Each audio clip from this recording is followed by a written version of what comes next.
Pyhiinvaellus on hengellinen tai uskonnollinen matka johonkin pyhään paikkaan. Lähes kaikilla suurilla uskonnoilla on yksi tai useampia pyhiinvaelluskohteita. Kristinuskossa tärkeimpiä pyhiinvaelluskohteita ovat Rooma ja Jerusalem ja hyvänä kolmosena Santiago de Compostela Espanjassa. Santiago de Compostelaan vaeltaa vuosittain noin 100 000 vaeltajaa. Ajatuksena pyhiinvaellus Espanjassa tuntui mielenkiintoiselta. Ilman mitään uskonnollisia syitä aihe kiinnosti. Ehkä vain halu tehdä jotakin erilaista, saavuttaa jotakin tai pelkkä uteliaisuus asiaa kohtaan. Ehkä emme edes osanneet ajatella, että voisimme sen joskus toteuttaa. Elämäntilanne muodostuikin sellaiseksi, että pitkästä vaelluksesta Espanjassa tulikin toteutuskelpoinen unelma. Santiago de Compostelaan johtaa useita reittejä. Me valitsimme reitiksemme niin sanotun ranskalaisen reitin, jonka koko pituus on lähes 800 kilometriä. Eri tietolähteissä eri pituuksia. Ranskalainen reitti on ehkä helpoin, koska siellä on majoituspaikkoja tosi tiheään. Tästä syystä se on myös suosituin reitti. Ruuhkaisuus vaihtelee paljonkin eri kuukausina. Ruuhkahuiput johtuvat juuri espanjalaisten loma-ajoista ja esimerkiksi pääsiäisestä.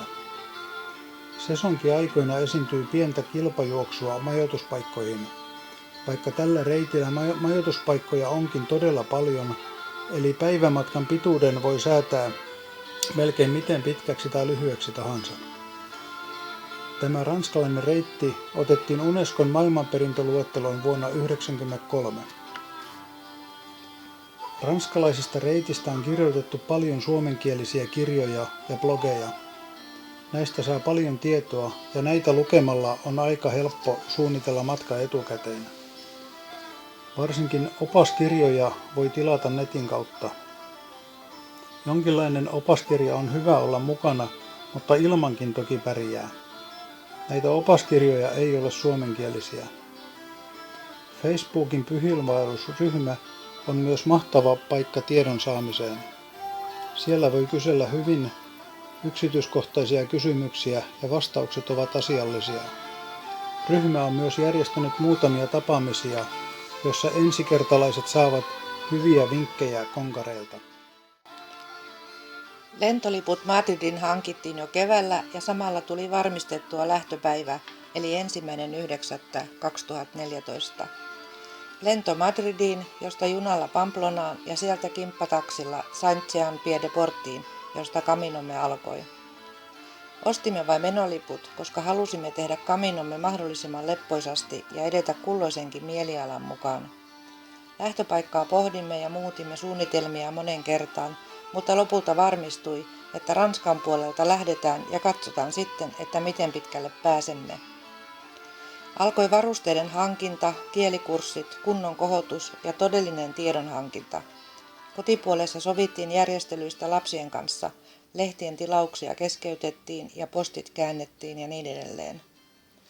Jotta startti olisi mahdollisimman helppo ja huoleton, niin varmistimme jo ennen matkaa majapaikan lähtökaupungista Saint-Jean-Pied-de-Portista sekä ensimmäisen varsinaisen Caminoyön Pyreneiden rinteeltä Orissonin majatalosta.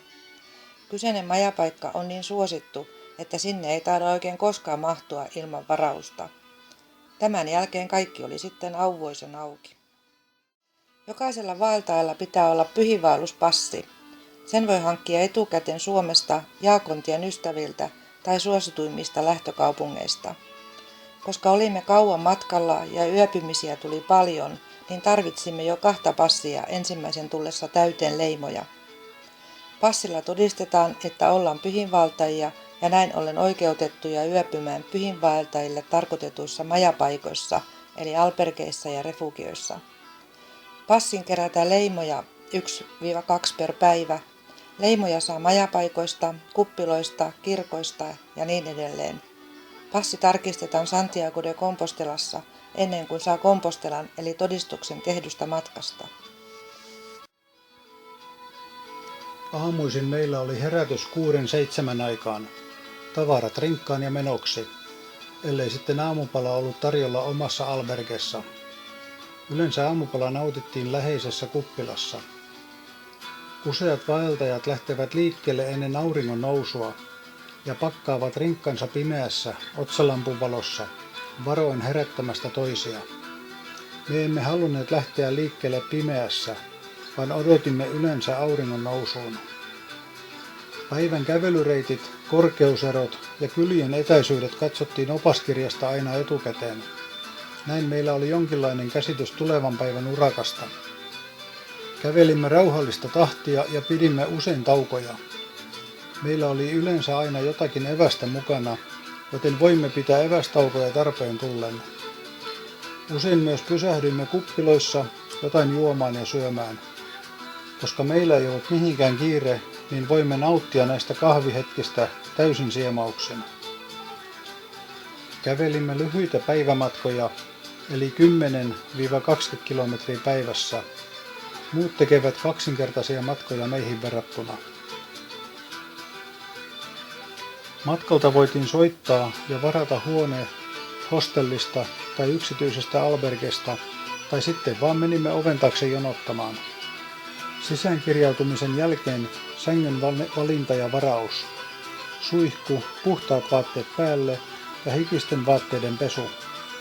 Iltapäivällä ruoan saanti oli aina pieni haaste, koska meidän ja heidän ruoka-ajat eivät oikein kohdanneet. Pienen lepohetken jälkeen oli vuorossa kylään tutustuminen, joka pikkukylissä kylläkin oli yhden kadun päästä päähän kävely. Isoissa kaupungeissa oli sitten aika paljon enemmän katseltavaa. Muutaman kerran osallistuimme pyhinvaeltajien messuun, joka oli aina mukava tapahtuma. Kerran jopa nunnaluostarissa ja kerran Mairit joutui lukemaan alttarilla pyhinvaeltajien rukouksen suomeksi. Illalla sängyssä kuunneltiin äänikirjoja tai surffailtiin netissä. Unta ei tarvinnut kauan odottaa. Vaeltajat eivät kyläläisten elämää häiritse. Menevät illalla aikaisin nukkumaan ja lähtevät taas aamulla liikkeelle auringon noustessa.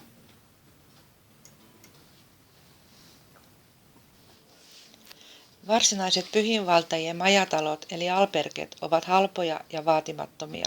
Hinnat ovat noin 6 euroa per vuode tai donativo eli vapaaehtoinen maksu. Niissä saa yöpyä vain pyhinvaeltaja ja vain yhden yön, eikä niihin voi tehdä varauksia etukäteen. Ne ovat erilaisten järjestöjen ja yhdistysten ylläpitämiä.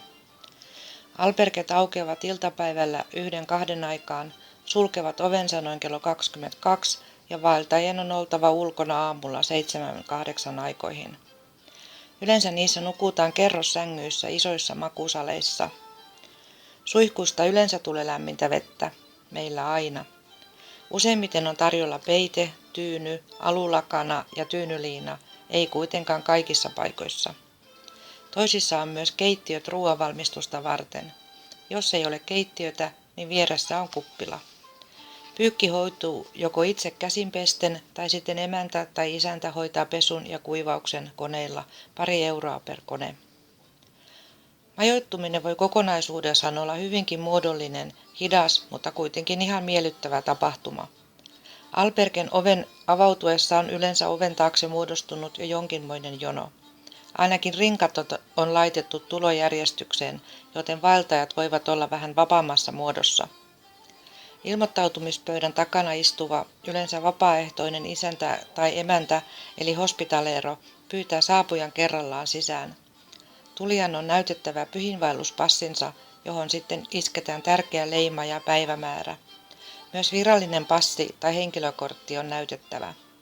Isäntä tai emäntä kirjaa oman nimesi, kotiosoitteesi, kansallisuutesi, vaelluksen aloituspaikan ja niin edelleen. Siinä samalla hän voi innostua kotimaastasi ja kertoa omia kokemuksiaan ja tietojaan. Samalla voidaan myös tarjoilla väsyneelle vaeltajalle vettä tai mehua. Sitten kysellään mahdolliset aamupalat ja pesukoneen käytöt ja hoidetaan maksut. Tämän jälkeen toinen hospitaleero tulee näyttämään vessat, keittiöt ja sänkykamarit. Hän voi jopa osoittaa ihan määrätyn sängyn, jonka sitten varaat heittämällä siihen makupussisi, eikä koskaan rinkkaa. Se on ehdottomasti kielletty. Yksityisissä albergeissa on myös 2 hengen huoneita ja niihin voi tehdä varauksia. Hinnat noin 5-15 euroa per vuode ja 2 hengen huone noin 30 euroa. Hostellit ovat myös edullisia. Hinnat 20-50 huone. Hostelleissa ilmoittautuminen voi olla hyvinkin epävirallista, eli leima passin, rahat käteen ja seuraava olkaa hyvä. Hotelleja löytyy isommista kaupungeista. Hulppea hotelliyö aamiaisineen noin 80 euroa huone. Albergeissa ei aamiainen kuulunut hintaan, mutta useissa majapaikoissa sai aamiaisen 2 eurolla. Aamiainen käsitti kahvin tai teen, paahtoleivän marmelaadilla tai croissantin sekä appelsiinimehun. Kyllä tällaisellakin aamiaisella ihmeesti jaksoi kävellä. Kävelyn lomassa voi kuppiloissa syödä vaikka salaatin lounaaksi, mutta usein päivä meni kahvilla ja sämpylällä. Varsinainen menu del peregrino tarjoltiin espanjalaiseen tapaan vasta illalla. Menu koostui alkuruuasta, varsinaisesta ruuasta ja jälkiruuasta. Punaviini ja vesi kuuluivat myös hintaan. Kraanavettä ja lähdevettä voi juoda. Erikseen maininta, jos näin ei ole. Vettä on matkan varrella usein saatavilla, mutta aina pitää kuitenkin olla itsellä vesipullossa vettä mukana. Yhtenä päivänä joudumme säännöstelemään juomista, kun ei sitten ollutkaan kuppiloita tai lähteitä polun varrella. Söimme koko vaelluksen aikana maitohappobakteereita varmuuden vuoksi. Varsinainen matkanteko eli kävely aiheutti ja herätti monenlaisia tunteita ja tuntemuksia. Kävelyympäristö oli hyvin vaihtelevaa. Oli jyrkkää nousua ja jyrkkää laskua. Kivisiä, savisia ja märkiä polkuja. Aavaa tasankoa, vuoren rinteitä, metsäisiä polkuja, pellon reunaa ja maantien laitaa. Lehmipolkuja kakkaläjineen, navettapihoja, kanavan vierustaa, kaupunkien katuja, kyläraitteja. Kuumaa, kylmää, tuulista, hikistä. Raskasta, kevyttä, nautinnollista ja aina ei niin mukavaa. Kaunista, jylhää, rauhoittavaa ja hiljaista. Yksin, kaksin, porukassa. Reitti on hyvin merkattu symboleilla, eli keltaisilla nuolilla tai simpukalla. Varsinaista karttaa ei tarvita. Merkkejä joutuu kyllä joskus vähän hakemaan, mutta yleisesti tosi hyvin merkattu. Merkit voivat olla upotettuina katuun, maalattuina sähkötolppiin, kaiteisiin, talon seiniin tai vaikka isompiin kiviin. Santiago de Compostelassa ilmoittaudutaan pyhinvaltajien toimistoon, josta saadaan virallinen todistus eli Compostela pyhinvaelluksen suorittamisesta. Compostelan saamiseksi riittää kävelyä viimeiset 100 kilometriä, hevosella tai aasilla ratsastaen 200 kilometriä tai polkupyörällä viimeiset 300 kilometriä. Joka 100 vuosi jaetaan myös San Franciscuksen Compostela. Seuraavan kerran sen voi saada 99 vuoden kuluttua. Meillä on nyt nämä molemmat. Santiagon katedraalissa luetaan kello 12 juhlallisessa messussa kaikkien perille päässeiden kansallisuudet ja lähtöpaikat. Loppuyhteenveto. Ainutlaatuinen kokemus, jota muistellaan pitkään. Matkan voi tehdä monessa erässä ja useana vuonna. Sen voi kävellä joko koko 800 kilometriä tai vain 100 kilometriä ja kaikkea tältä väliltä. Koska tähän hommaan voi jäädä koukkuun, niin eri vuosina voi sitten valita aina eri reitin. Reitit Santiago de Compostelan ovat eri pituisia. Mielestämme teimme oikean ratkaisun, kun aloitimme Ranskan puolelta ja saimme näin ylittää Pyreneiden vuoriston. Pyreneiden ylitys oli mielestämme matkan kohokohtia. Olemme myös tyytyväisiä, että teimme koko kaminomme yhdellä kertaa. Näimme erilaisia maisemia ja erilaista kulttuuria, eli saimme kerralla koko paketin. Harmittaa, että erilaisten terveysongelmien vuoksi joudumme niinkin paljon matkustamaan bussilla ja junalla. Paikalliset ihmiset olivat ystävällisiä, avuliaita ja aina valmiita opastamaan. Jos vaikka vain meinasi kääntyä väärään suuntaan, niin jo huudettiin ohjeita ja näytettiin oikea reitti. Pyhinvaeltajat ovat sosiaalisia ja myös tosi avuliaita. Jos huomataan, että jollakin joku ongelma, niin kyllä apua ja neuvoja annetaan auliisti. Ehkä vähemmän tavaraa kannattaisi ottaa mukaan, vaikka suoralta kädeltä vaikea sanoa, että mitä olisi pitänyt jättää pois. Esimerkiksi kannattaa miettiä, että tarvitseeko muita kuvauslaitteita kuin puhelimen. Hintaesimerkkejä. Aamupala 3 euroa, välipala 3 euroa, iltapala 3 euroa, menu noin 10 euroa, yöpyminen noin 10 euroa. Yhteensä siis noin 30 euroa per päivä per henkilö minimissään.